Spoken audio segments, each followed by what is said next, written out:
Boa noite, irmãos e irmãs. Paz ao Senhor, graças e paz. Bem com vocês? Tivemos um tempo muito bom, pelo menos para mim foi muito bom. Espero que tenha sido tão bom para a equipe como foi para mim. Um desafio. Fazia bastante tempo que eu não dava um treinamento como esse. Então, obrigado, Flávio. Me senti desafiado. Mas acredito que foi também proveitoso. E eu espero que a prática do aconselhamento redunde realmente em edificação, né? Para as suas vidas, para aqueles que estão chegando e tudo mais. E nós vamos acompanhar isso, né? Acompanhar o desempenho da turma e devemos ter um novo módulo aí no ano que vem, começo do ano que vem, pelo menos estamos trabalhando para isso. Vou pedir por gentileza que você abra a sua Bíblia no Antigo Testamento, livro de Juízes, capítulo 5, versos 13 a 15. Na verdade, eu tenho em mente o imaginário que eu estou trabalhando aqui, desde o capítulo 34 de Deuteronômio, né? Se você quiser ler e meditar na reflexão dessa noite depois na sua casa, quase sempre também eles gravam e depois disponibilizam um vídeo e áudio, então você pode fazer isso. Então tenha em mente que eu estou trabalhando com todo o imaginário da história da chegada do povo de Israel às margens da terra prometida, 13 ao 15. Juízes 5, 13 ao 15. Então eu estou trabalhando com esse momento, né? Eu quero usar essa palavra, reforçá-la, não é? Porque ela tem a ver com aquilo que eu quero trabalhar com você nessa noite. É um momento, não é?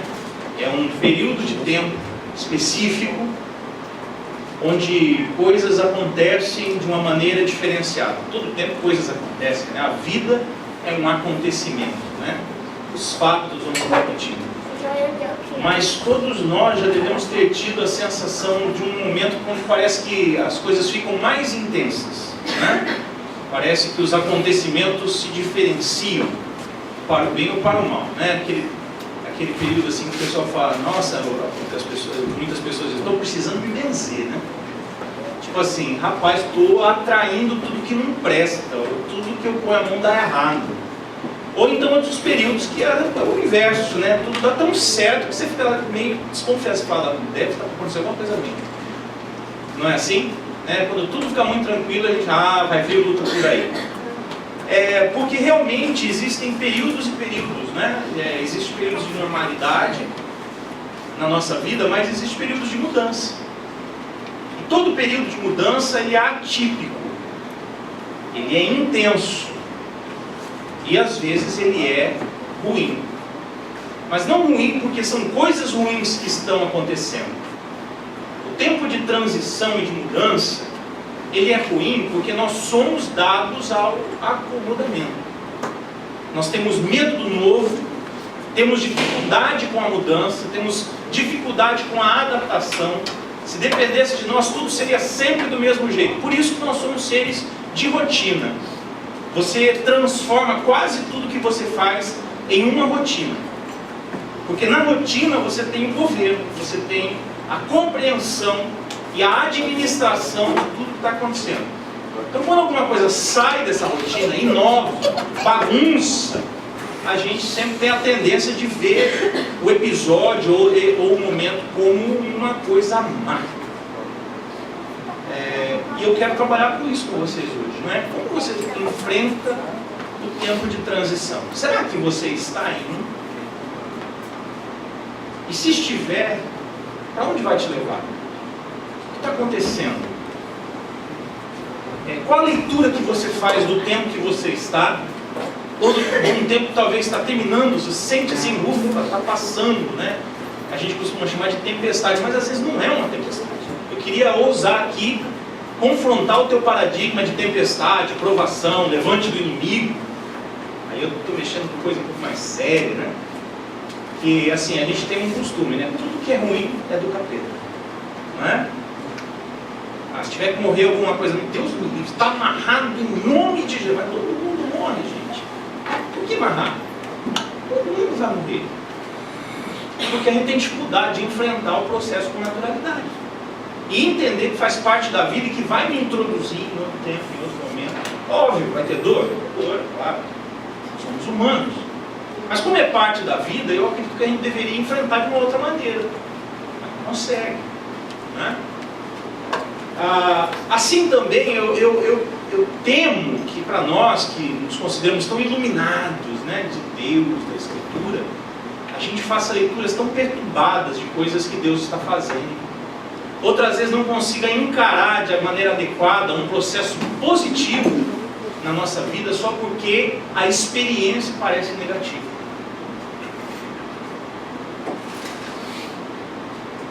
E fico mais preocupado ainda de pensar que a gente pode estar atribuindo a Satanás muitas coisas que são de Deus. E a gente pode fazer isso sim. E Deus vai ficar lá no trono quietinho, não vai dizer, o céu está errado, não é isso mesmo. Vai ficar lá quietinho. E você passa às vezes anos da sua vida olhando algo de uma maneira errada. Não é? Então, quando eu me aproximo do texto de Deuteronômio 34 até Josué capítulo 6, eu me aproximo com o olhar de alguém que está percebendo um tempo de mudança. Tá bem? Então eu vou ler um pequeno texto no final desse período aí, de Deuteronômio 34 até Juízes 6, que é o capítulo 5, versos 13 ao 15, o finalzinho do capítulo 5. Mas você mantém esse imaginário, porque é nele que nós vamos trabalhar. Está escrito assim: estando Josué, lá perto de Jericó, eu estou lendo na Nova Versão Internacional, olhou para cima e viu um homem em pé, empunhando uma espada. Aproximou-se dele e perguntou-lhe: você é por nós ou por nossos inimigos? Nenhuma coisa e nem outra, respondeu ele. Venho na qualidade de comandante do exército do Senhor. Então Josué prostrou-se, rosto em terra, em sinal de respeito, e lhe perguntou: que mensagem o meu Senhor tem para o seu servo? O comandante do exército do Senhor respondeu: tire as sandálias dos pés, pois o lugar em que você está é santo.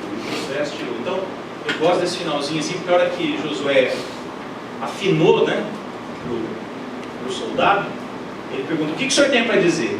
E o soldado responde: abaixa a bola. Eu disse Juízes? É Josué, desculpa. Então vamos começar de novo. Oi, boa noite. Não é Ariel. Depois o pessoal faz o recorte no vídeo. Vamos ler então Josué capítulo 5, versículos 13 a 15.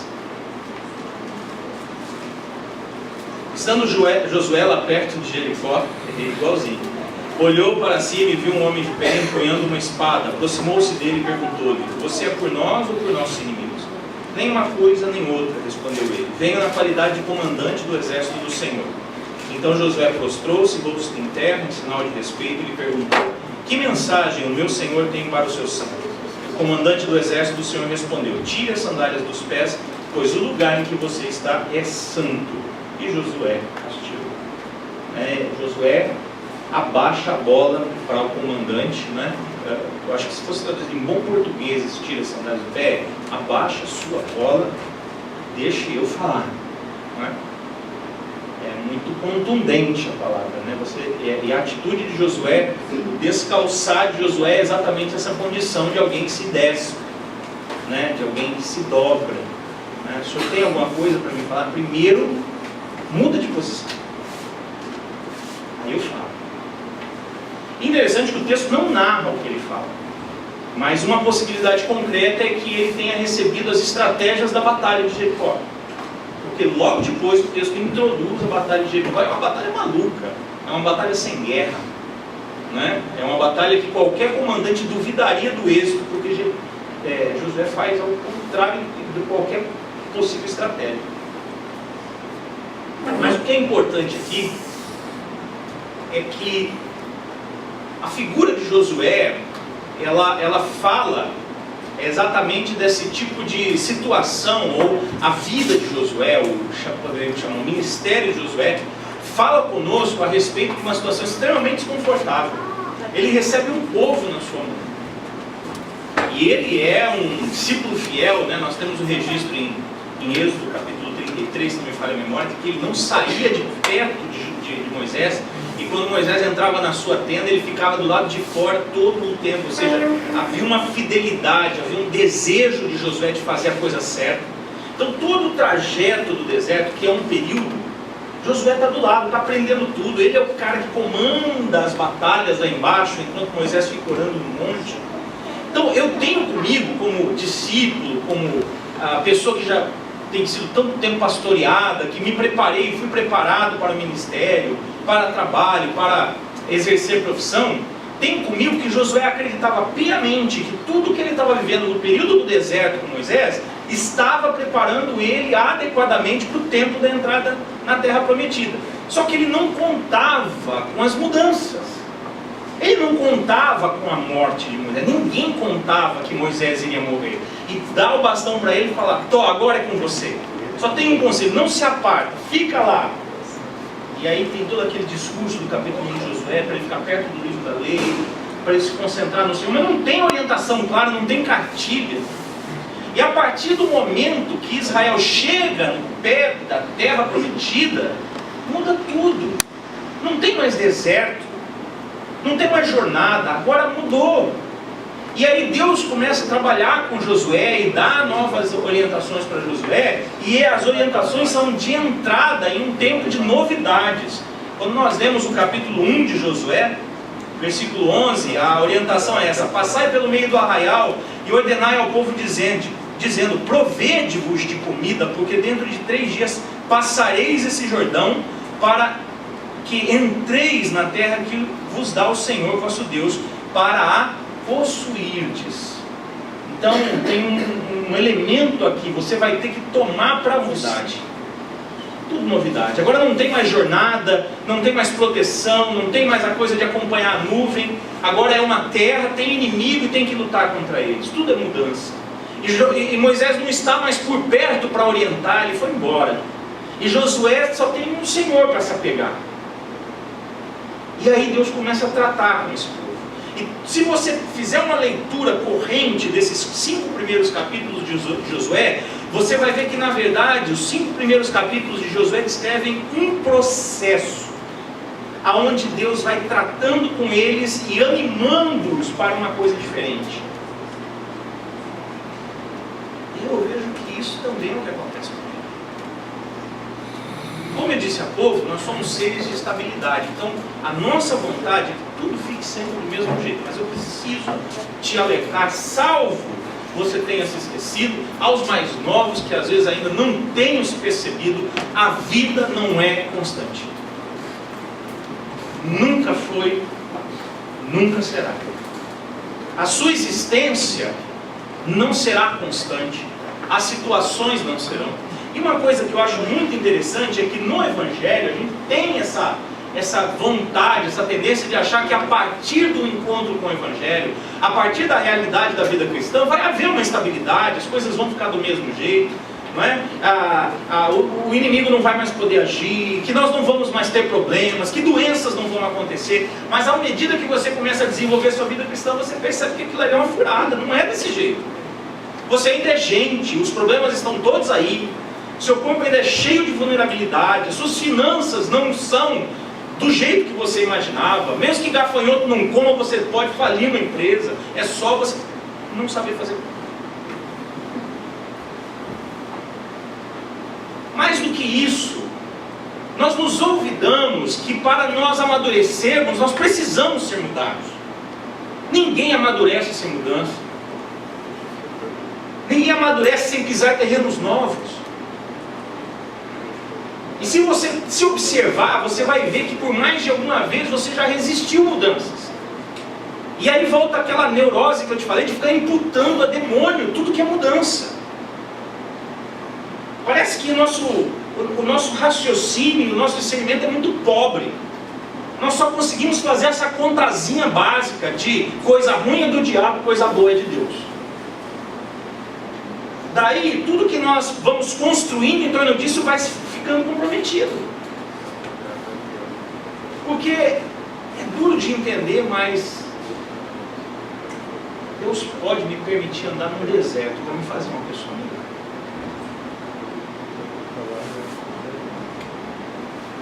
Deus pode sim permitir que a minha construção material, financeira, empresarial de anos vá por água abaixo, só para eu ser um sujeito mais sensível.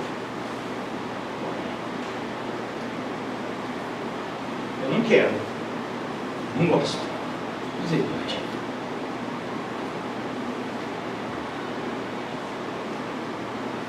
É por isso que Deus alerta: provede-vos. Provede-vos. Porque vocês vão entrar em coisas novas. E desde já eu quero colocar essa pergunta para você. Talvez você esteja se localizando aí na sua reflexão interna, né?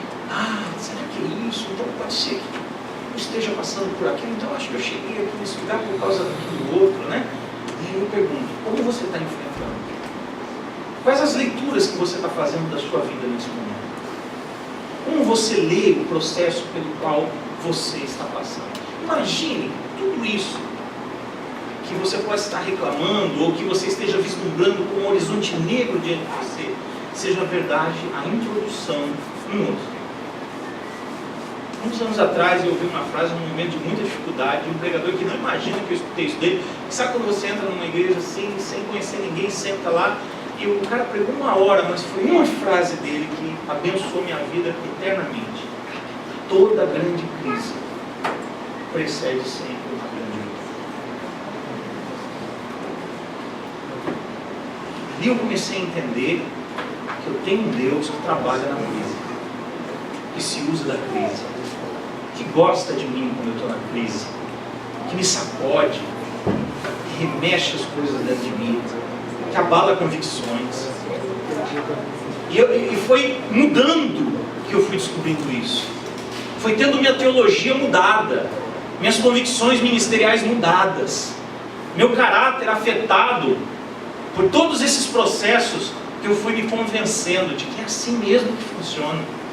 E de que às vezes, quando eu acho que eu estou tão pronto, começa tudo de novo numa outra área, e tudo aquilo que eu ali guardei tão bem, porque eu queria viver lustrando o resto da minha vida aquelas conquistas, Deus fala assim: deixa passar. Eu quero você lá agora, eu quero outra área da tua vida, eu quero te mover para uma outra realidade. Sabe quando você acredita assim que aquilo que você está vivendo nesse momento é o resultado de tudo que Deus queria, e vai ser assim até você envelhecer. Dali a pouco você descobre que não era não, e aquilo vai murchando, vai perdendo brilho, você vai sendo arrancado de lá. E aí? Como fica? Como você está vivendo os tempos das suas mudanças? Porque você pode ter passado por tempos muito importantes da sua vida, sem perceber o que realmente eles tinham para você. No capítulo 3, quando Israel está então seguindo, né, eles entram na terra. No capítulo 3 eles se deparam com o Rio Jordão, um rio que vai ser tão significativo para a história dos hebreus, né, o rio do batismo de nosso Senhor Jesus Cristo, tão importante em toda a história bíblica, mas ele está transbordante, não tem como passar, e Deus provê um milagre. E eu gosto muito de um verso que está no capítulo 3, versículo 4, que diz assim, Deus está falando para eles ficarem atrás da arca do Senhor.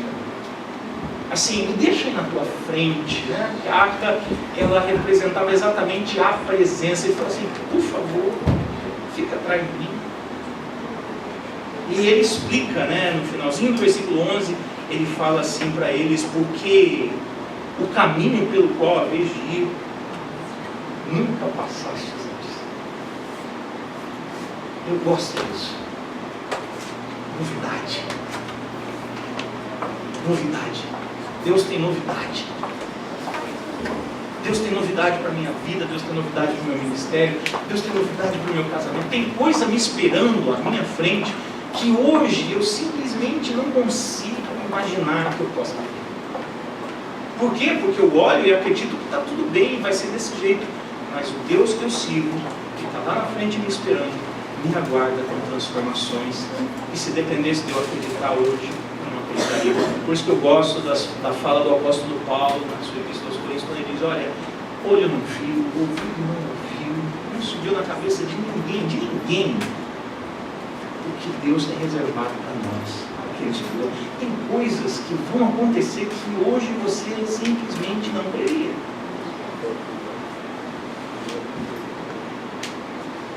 E às vezes eu nos vejo assim, tentando fincar nossas estacas existenciais, tentando firmar nossas denominações, as nossas revelações como se elas fossem eternas. E eu fico pensando: meu Deus, será que é isso mesmo? Será que tem que perpetuar mesmo? Será que tem essa necessidade mesmo? A gente tentando fazer nossos filhos ficarem iguais a gente. Um desespero de que nossos filhos se pareçam conosco mais do que eles querem parecer às vezes, né? Por quê? Porque a gente tem dificuldade com que a diferença apareça. Temos dificuldade de que o outro mude. Aí vamos refletir sobre isso. Se você perceber, a maioria dos dilemas que a gente vive no seio da igreja, a maioria das nossas divisões, das pessoas que são magoadas no seio da igreja, é porque em algum momento ela começou a mudar. Ela achava que ela ia estar na visão o resto da vida. Ela achava que aquele ia ser o pastor dela o resto da vida. Ela achava que ele era a casa dela. Mas simplesmente ela começou a mudar. Ela foi se desprendendo, se despregando. Nem ela entende. Mas foi mudando. E a gente não administra bem essa mudança. Tanto aquele que precisa ir, às vezes fica além do tempo e vira um Ló na vida de um Abraão. Quanto aquele que precisa soltar, não solta. Ela não é um problema para nós hoje. Assim como pais que não cortam o cordão umbilical dos seus filhos e não soltam. Querem que seus filhos estudem o que eles querem, que seus filhos pensem o que eles querem. Mas seus filhos são gente. E vão pensar por si mesmos. É por isso que a gente fica diferente um do outro. Mas na verdade, todas essas coisas e tantas outras estão acontecendo conosco por um motivo. Nós somos tão tradicionais, mas tão tradicionais, que a gente não aceita mudança. Nem na vida do outro, nem na nossa. Quantas vezes você aconselha uma pessoa, ela faliu uma empresa 30 anos atrás, está chorando até hoje. A empresa, filho, acabou. Passou uma vida, 30 anos é uma vida. Quem tem 30 anos aqui? É uma vida, velho. Você ainda está lá. Você não está vivendo. Você está enterrado numa catacumba existencial, porque você parou de viver o dia que você resolveu não aceitar alguma coisa. Tanta gente para de viver. Alguns de vocês aqui pararam de viver. Presos a uma pessoa, presos a uma igreja, presos a uma visão, presos a um trabalho, preso a uma palavra maldita que te foi dita e ela fica ecoando no teu ouvido. Eu não consigo perdoar. Não é, você não quer. Porque se não for para acontecer justiça com o outro, você não vai se libertar dessa palavra. E onde eu digo justiça, leia vingança. Por quê? Porque você não consegue aceitar que às vezes você foi massacrado porque você precisava. Difícil de engolir, feito miolo de pão seco. Uma passagem no Antigo Testamento onde o próprio filho de Davi rouba o trono dele. Ele sai, eu não preparei essa passagem, então eu não vou fazer a citação. Ele sai com 5 ou 7 soldados em volta dele para protegê-lo, cabeça baixa. Glorioso rei de Israel, cabeça baixa. Ganhou o reino e perdeu a família.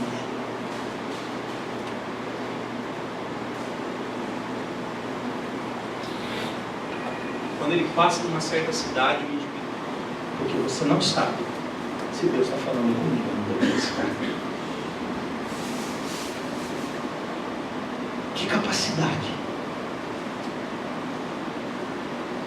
Que capacidade de acreditar que a voz de Deus pode estar na calúnia que fizeram contra mim. De dobrar-se e perguntar: Senhor, está machucando, mas não tem algo que eu preciso escutar aqui? Será que não tem um pingo de razão? Eu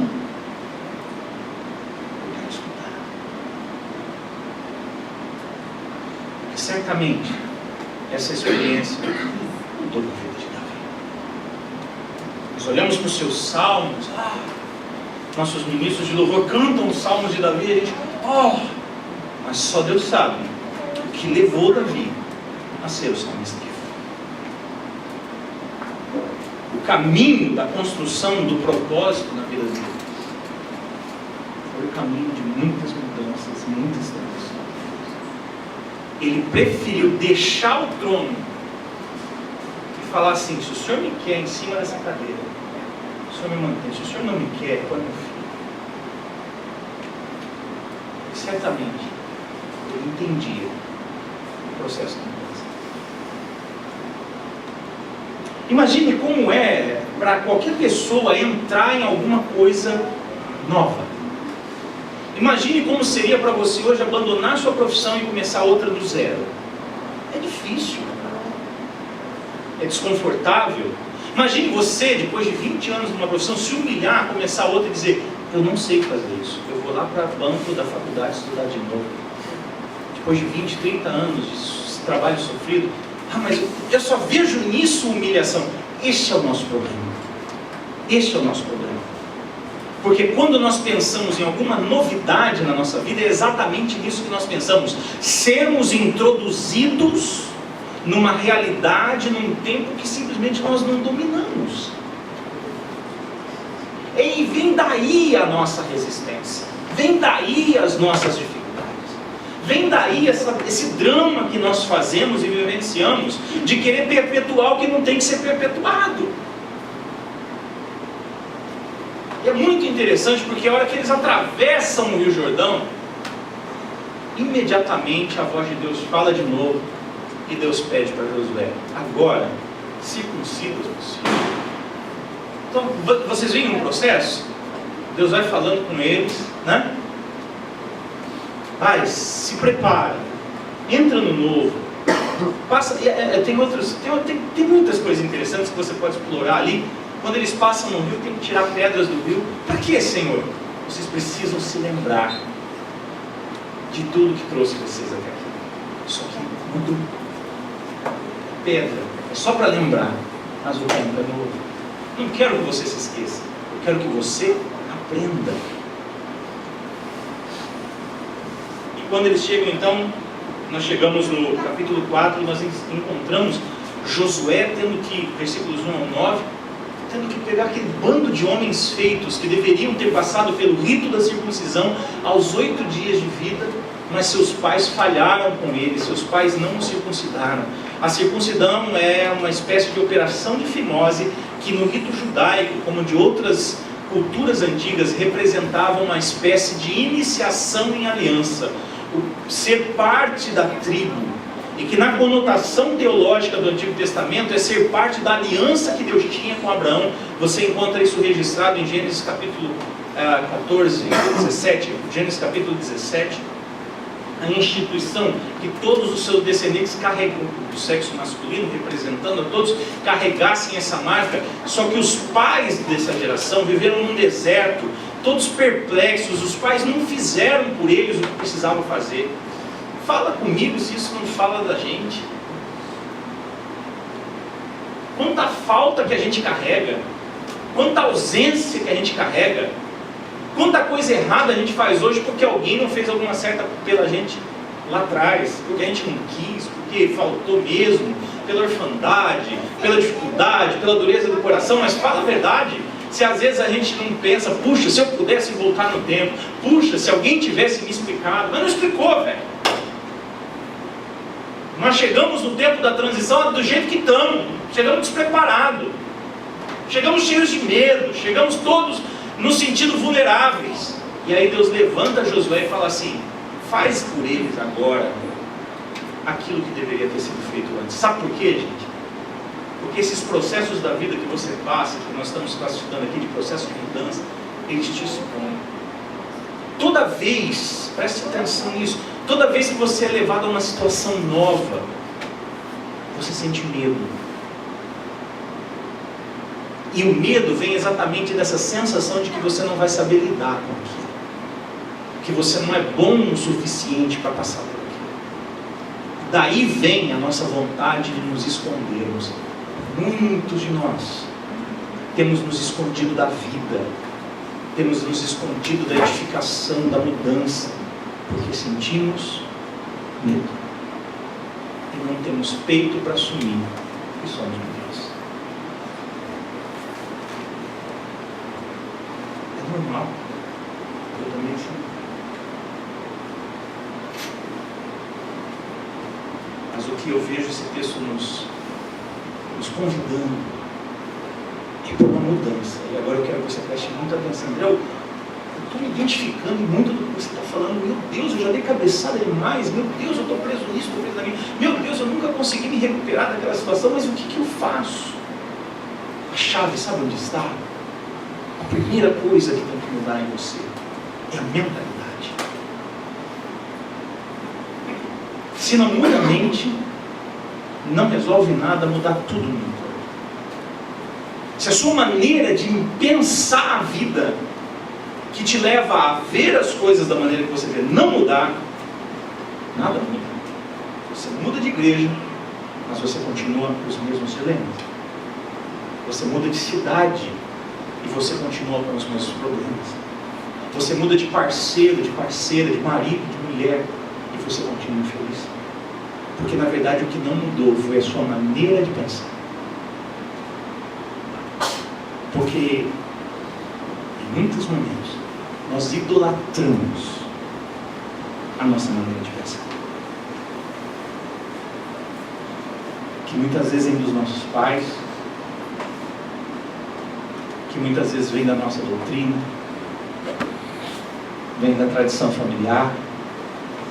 E eu particularmente, que convivo com o povo nordestino desde 2004, percebo que o nordestino tem essa tendência. Ele é vaidoso das suas tradições, vaidoso da tradição familiar. Tipo, homem é bruto, ele é crente, mas é bruto. Sabe o que é isso? É idolatria. A gente idolatra algo. E aí todo mundo sofre no nosso entorno, mas a gente não muda. E fica se perguntando por que determinadas coisas não dão certo. Porque nas coisas de Deus não tem mudança enquanto a mente muda. Mudar a roupa, mudar o ambiente, mudar o discurso não te muda. Você é transformado à medida que a sua mente transforma. O Evangelho de João, capítulo 8, Jesus diz: vocês vão conhecer a verdade e a verdade vos libertará. A palavra ali no original é gnoskos, é conhecimento intelectual, não é epino. Não é circuitico de cair no chão. Entender e mudar. Mudança de mentalidade. Então, quando nós olhamos para o Evangelho e vemos que ele não avança, olhamos para a nossa vida e vemos que ela não avança, pode ter certeza, é a cabeça que não muda. Começar numa comunidade nova, a grande preocupação nesse sentido é isso: é um monte de cabeça velha de lugar novo. É gente de diversas tradições vindo trazer para cá o que devia ter ficado lá. Porque você foi transicionado, velho. Se fosse para você continuar fazendo o que você fazia lá, você ficava lá. Você está aqui. Estão comigo? E a circuncisão é um negócio que tu não ia. Imagina aquele bando de marmanjo arreando a calça e com todo respeito, pondo o pênis na mão do Josué. Josué tinha 85 anos. E ele com uma faca de pedra para cortar a pele que cobre a glande do pênis daqueles homens. A chance de decepar fora era muito grande. Mas eles precisavam confiar. Porque confiança era algo fundamental para que o cara naquela luta.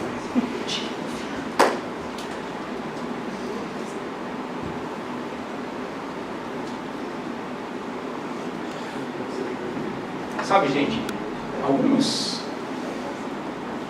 coisas entram tão fundo dentro de nós, experiências, principalmente experiências traumáticas,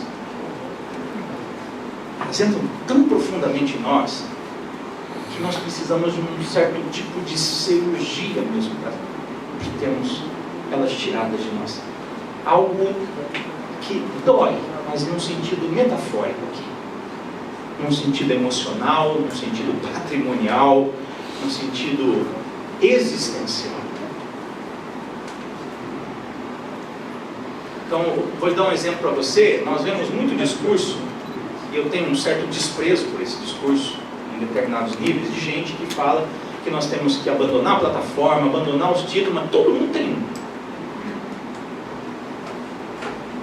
Para mim isso é uma hipocrisia sem tamanho. Com todo o respeito que eu possa ter a esses irmãos e irmãs, eu não respeito o discurso. Por quê? Porque é balela. Sabe por que é balela? Porque você abandonar um título significa você abandonar muita coisa. Não é só dinheiro. Pessoas passam a te rejeitar por causa da ausência de um título. Você perde lugar social por causa da ausência de um título. Principalmente um título religioso. Você se torna mais um no meio de muita gente. E daí, ou você tem alguma coisa no seu caráter que realmente vale a pena as pessoas te respeitarem, ou elas simplesmente vão te tratar igual trata o carteiro, o padeiro, qualquer outro ser humano. E o ser religioso, o clérigo, sente uma falta brutal. Por isso que não é fácil. Então não fala, continua clérigo. Mas não fica fazendo discurso de que não tem que ter título. Entenderam? Porque se o novo da minha vida é experimentar essa realidade, então entra de uma vez. Tira a gola clerical. Fica igual a todo mundo. Experimenta. Veja o que aquilo tem para você. Estão me entendendo? Entra de uma vez no novo. Solta essas coisas penduradas. Não fica carregando um monte de coisa que não responde mais, que não ecoa mais no presente. E aí a gente chega lá no finalzinho onde eu li, né? Josué vê um soldado, e ele não está com a espada na bainha, ele está com a espada assim, né? Ou assim, não sei. Ele puxa logo a dele, e qual é a primeira pergunta? Que lado que você dá? Essa é a pergunta clássica que a gente tem para fazer para as pessoas. De que lado? Você está do meu lado? Você acredita igual a mim? Você respeita as minhas doutrinas? Você tem a visão que eu tenho? Nós estamos juntos na visão? Por quê? Porque a gente é assim. Esse velho rançoso de 2000 anos de evangelho está na gente. A gente muda de igreja, mas não perde o ranço da divisão. E você sabe por quê? Porque o próprio DNA do nosso movimento evangélico é um DNA de separação. Ao nos levantarmos, a gente imediatamente se diferencia do outro e começa a fazer guerra. Quem tem mais razão, quem está mais certo, quem tem a melhor unção, melhor música, melhor pastor, melhor tudo. Josué levanta a espada para ele e fala: agora decide, de que lado que você está? Eu sou apaixonado pela resposta, e eu vejo aqui a imagem do Senhor, né? Uma espécie de teofania.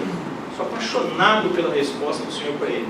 Eu não estou do teu lado, eu também não estou do lado do teu inimigo. Está preparado para isso? Porque pode ser uma chave para a novidade. É assim que você desapega. É assim que você se desapega daquilo que tem que ficar para trás. Ele não está do teu lado. Alguém te magoou? Deus não estava do teu lado contra ele. Está pronto para isso? Para o fato de que Deus não está do teu lado? Está pronto para o fato de que Deus não ama mais você do que aquele outro, aquela outra? Está pronto para esse nível de humildade e humilhação? De se despir? De enxergar a situação que você passou de uma outra forma? De que não é bem do jeito que você construiu, não é bem do jeito que você pintou. Você não foi essa vítima toda, não. Você fez muita coisa errada. E soltar isso e falar: tá bom, entendi. O Senhor não quer me justificar contra o meu inimigo, o Senhor só quer que eu avance.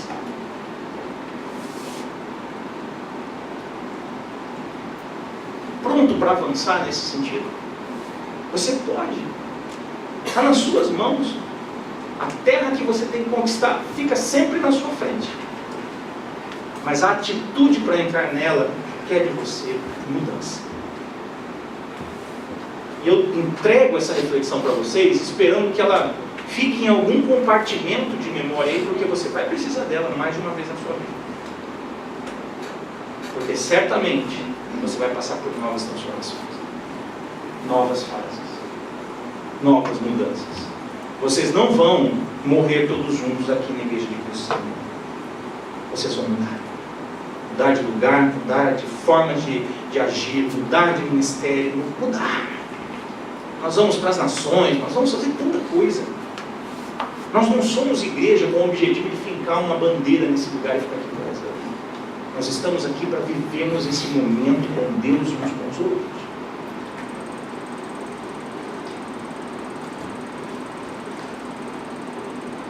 E a pergunta que você precisa fazer para você mesmo, para se desconectar e para ser introduzido naquilo que é novo é: você está pronto para mudar a forma que você encara o que passou?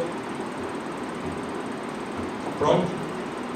Está pronto para deixar as suas razões, as suas justificativas, a sua vitimização? Está pronto? Para parar de achar que ninguém te valoriza, que ninguém te quer bem, que ninguém te dá a oportunidade que você merecia? Sair desse lugar. Está pronto? Está pronto? De que os teus pais não erraram tanto com você quanto você pensa? Não, você é uma pessoa difícil. E que você só vai descobrir isso quando você tiver filhos. Pronto para sair desse lugar de vítima e assumir tua vida. Ela está passando. Eu falei lá no nosso encontro de aconselhamento que eu acredito que a vida é feita de ciclos, mais ou menos como eu estou explicando aqui agora. E disse para eles que quando uma pessoa não fecha um ciclo, ela fica presa nesse ciclo.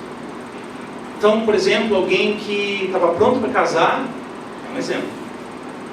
Isso pode ser transportado para diversas áreas importantes da existência. Estava pronta para casar e o outro, a outra, pum, sai fora de uma maneira rude, desnecessária, tem outra pessoa, abandona, não dá satisfação, e a pessoa não consegue assimilar aquele golpe, e ela fica presa ao outro, a outra, tipo assim: olha o que ele fez comigo, olha o drama, a vergonha que eu passei, e ela não consegue soltar aquilo do seu coração. As fases vão passando e ela não sai dali. Ela cresce biologicamente, mas não sai dali. Vão passar-se anos, às vezes ela se casa com outra pessoa, mas calada, dentro de si mesma, ela continua brigando com aquela situação. Ela comete um adultério virtual, porque ela está casada com esse ou com essa, mas está preso com outro ainda. Isso acontece muito. Ou o menino que passou uma infância muito difícil, o menino, muito difícil, passou fome, necessidade, queria ter os carrinhos que os outros tinham, isso é totalmente justificável, queria ter os brinquedos, a casa, não teve. Ele vai ficar preso ali. Ele vai ter 40, 50 anos e não vai conseguir pensar em outras coisas senão adquirir e ter. Porque na verdade o problema não é o agora. Não é para os meus filhos. Não é. É para o vazio que ficou dentro da alma. Não é para os filhos. Dá para os filhos o que os filhos não precisavam, porque ele não está dando para o filho, ele está dando para ele. Porque ele se vê no filho e diz assim: meu filho não vai passar o que eu passei. Porque na verdade ele está lá atrás, preso.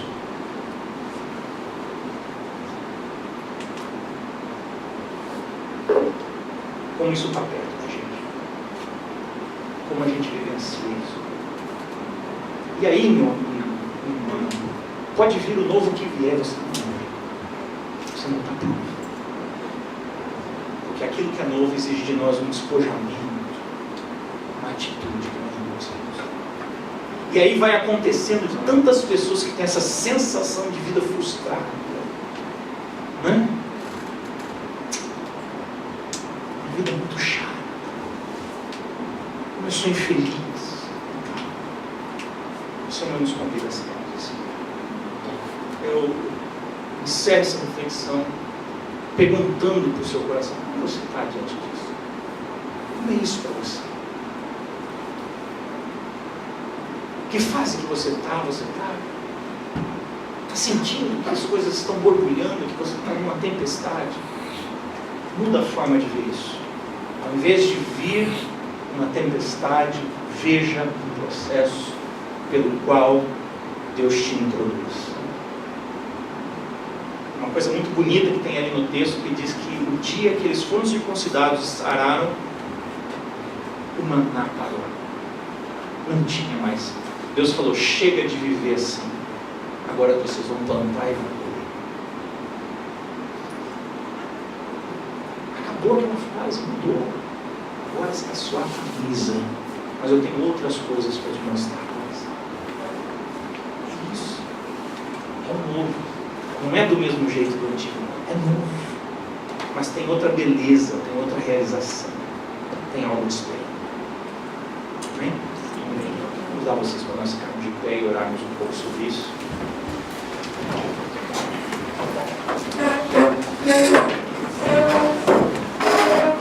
Que o Espírito Santo possa nos ajudar a entender o lugar que nós estamos nesse momento. Senhor, nós pedimos em nome de Jesus sua ajuda. Sua ajuda. Somos um Josué amedrontado diante do desafio de possuir a terra, sem saber o que fazer com a cidade toda murada. Que não conseguimos te enxergar na figura da pessoa que se aproxima, vemos no inimigo. Estamos tão marcados, tão saturados daquilo que veio antes de nós, que vem do nosso passado. Eu quero me solidarizar com muitos irmãos e irmãs que estão aqui, Senhor, que precisam de algo do Senhor nessa noite, nesses dias. Precisam de uma ajuda extra para poder se movimentar. Porque nessa fase de transição, o movimento é tudo. Precisamos estar atentos, entrar pelas portas. Precisamos corresponder aos teus estímulos, fazer alguma coisa, nos abrir, mesmo que nos sintamos inseguros, mesmo que acreditemos que não vamos conseguir, nós precisamos nos dar a mudança.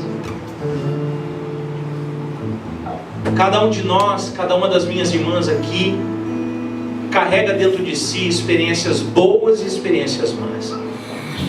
Cada um de nós corre esse risco que eu descrevi aqui, de termos ficado presos em lugares da existência, que quanto mais eles vão ficando para trás, mais eles nos perturbam. De ficar carregando gente morta dentro da gente. De ficarmos rememorando aquilo que tinha que ser deixado para trás. Rememorando e sofrendo de novo o remorso do que se passou, enquanto não conseguimos entrar na perspectiva do novo. Por essas pessoas que podem estar vivendo isso, se sentindo dessa maneira, eu peço ajuda nessa noite. Eu peço ajuda pelo homem que se sente muito insatisfeito, muito infeliz com a sua realização profissional, sua realização masculina, que não consegue se situar na vida, que se sente inseguro diante da mulher, dos filhos.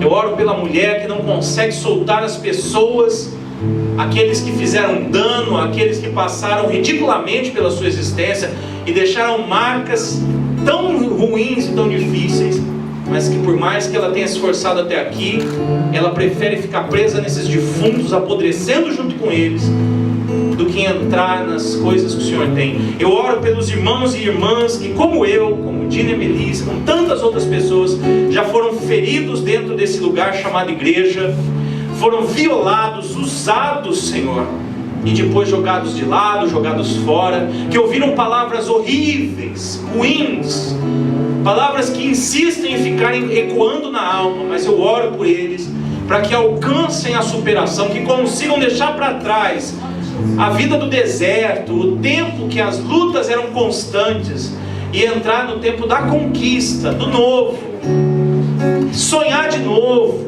reviver, ou então viver novas experiências. Oro para que a gente não traga para esse tempo de hoje, para esse lugar de hoje, aquilo que tinha que ficar lá atrás, que a gente aceite a mudança. Oro, Senhor, e não consegui falar como gostaria sobre isso, para que o Senhor ajude a nossa cabeça a mudar. a mudança de mentalidade. Para isso eu oro, Senhor, para que o Senhor nos ajude a perceber os pensamentos viciados que estão dentro da nossa mente. Eu oro para que o Senhor nos faça enxergar como que nós temos alguns paradigmas que estão nos fazendo sofrer, mas nós não largamos deles.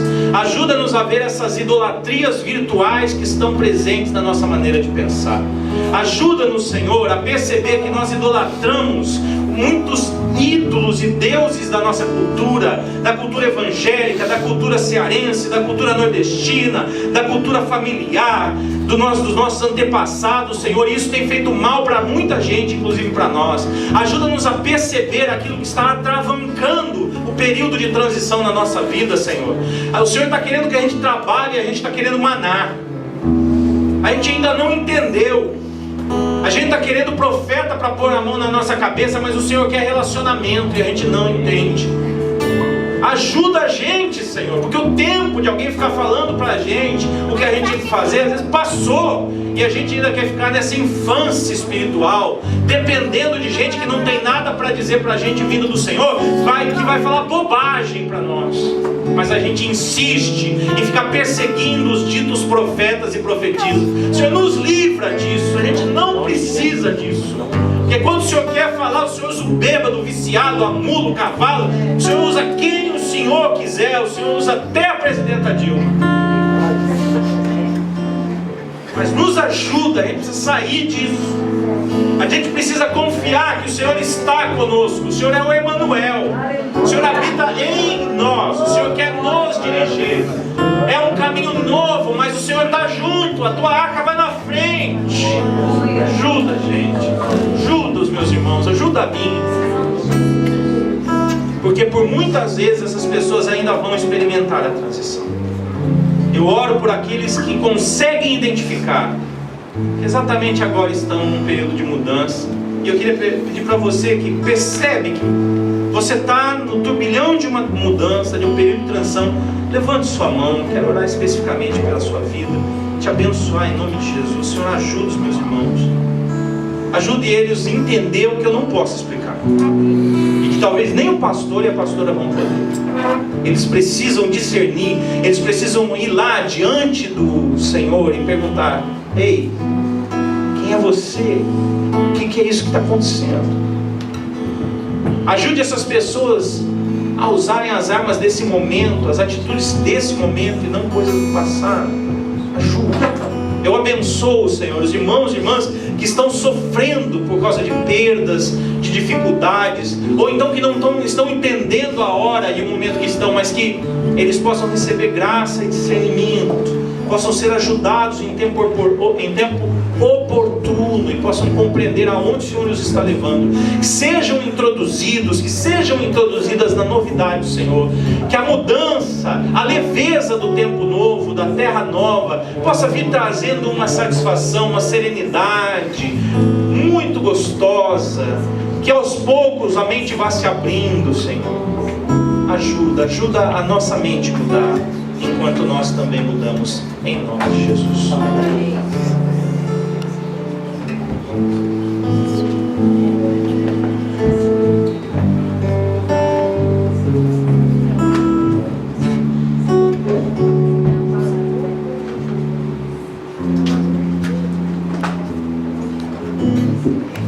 Tu és o meu consolo, o meu escudo e proteção, meu rei e meu pai, meu mestre e Senhor.